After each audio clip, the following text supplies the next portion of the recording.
The Galactic Council chamber fell silent as the holographic display flickered to life, showing the impossible problem that had stumped every advanced civilization in the known universe. Ambassador Millie stood beside her colleague Alfred, both humans representing Earth in what many considered a fool's errand. "The Void Sphere," announced Chancellor Zixthor, his crystalline form refracting the blue light of the projection. "For 3,000 cycles it has drifted through our galaxy, consuming everything in its path. 17 species have attempted to destroy it. All have failed." The sphere rotated slowly in the display, a perfect black orb that absorbed all matter and energy, growing larger with each solar system it devoured. Current projections showed it would reach the populated Terran cluster in 47 standard days. "We have tried quantum disruption," added Scientist Prime Velshara, her tentacles gesturing at various data points. "Antimatter bombardment, temporal displacement, gravitational collapse.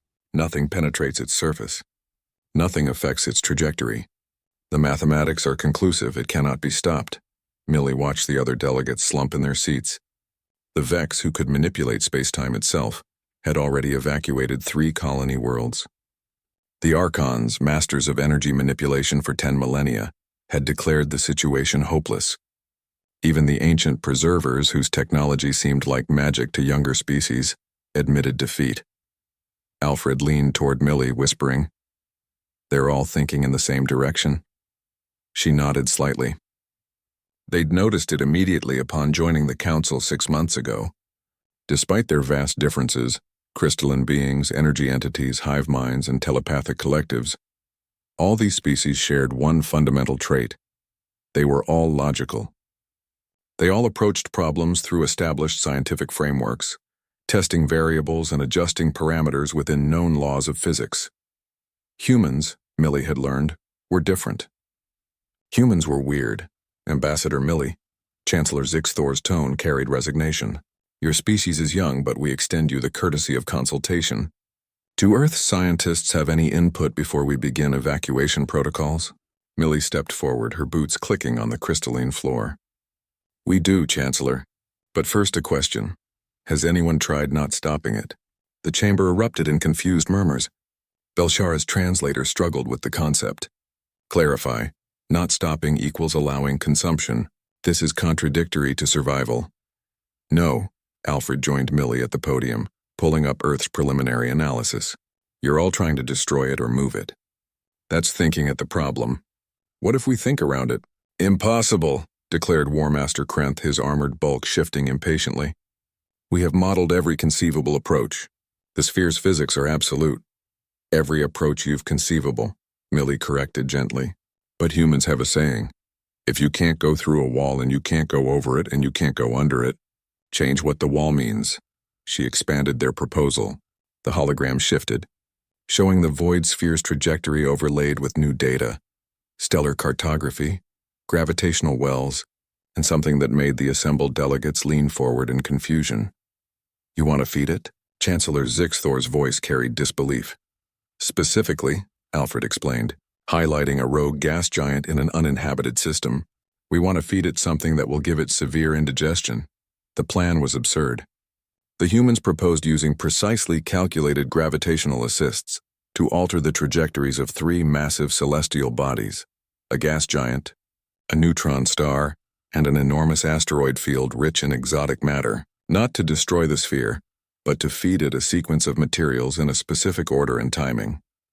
"The sphere absorbs everything," Millie continued, her fingers dancing across the holographic controls, "which means it has to process everything. Our scientists believe it's not a weapon or a natural phenomenon, it's a machine. A very complex machine that's been running on automatic for millennia. And like any machine," Alfred added with a grin that several delegates found unsettling, "if you feed it the wrong input in the wrong sequence, it crashes." Velshara's tentacles trembled with what her translator rendered as profound skepticism. "This is speculation. You cannot know the sphere's internal mechanisms." "We don't need to," Millie replied. "We just need to understand what happens when you force a system designed for one type of input to process something completely different. The gas giant provides massive conventional matter. The neutron star material introduces extreme density and gravitational properties. The exotic matter from the asteroid field creates quantum instability. It's like... Alfred searched for an analogy. Trying to run water processing software on lava. The system doesn't know what to do, so it errors out. The council debated for 6 hours. The Archons called it reckless. The Vex called it statistically improbable. The Preservers called it charmingly naive. But as Chancellor Zixthor pointed out, they had 34 different evacuation plans and 0 successful defense strategies. Humanity's insane plan was approved with 47 days until impact. The execution required coordination across 15 star systems. The humans worked tirelessly, their unconventional thinking proving valuable at every stage. When the gravitational calculations seemed impossible, Millie suggested using the sphere's own mass as part of the equation. Fighting fire with fire, she called it.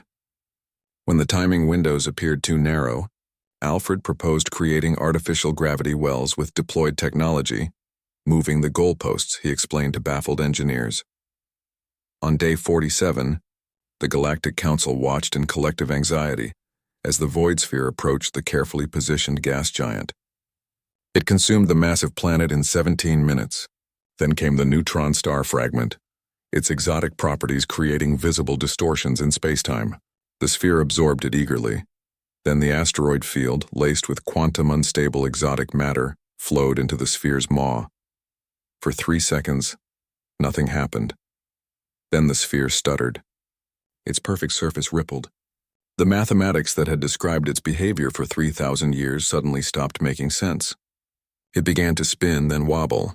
Energy discharge erupted from its surface in patterns that violated causality, and then, like a cosmic hiccup, it folded, collapsing inward into a singularity that winked out of existence, leaving only residual Hawking radiation and stunned silence across the galaxy.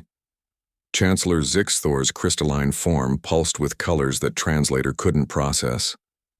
Finally, how did you know this would work? Millie and Alfred exchanged glances. We didn't, Millie admitted. Not for certain. But humans have a long history of solving impossible problems by refusing to accept that they're impossible. You gambled the lives of trillions on a guess? War Master Krenth's shock was evident. No, Alfred corrected. We gambled on the one thing every advanced species in this chamber forgot. Sometimes the answer isn't in the equation. Sometimes you have to rewrite the question. As the council erupted in celebration, Velshara approached the human delegates privately. Your species is only 2 centuries into space travel.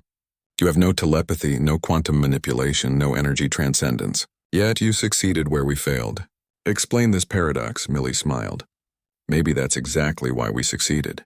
We don't know enough to know what's impossible. We still think outside the box. Because we're still learning what the box even is.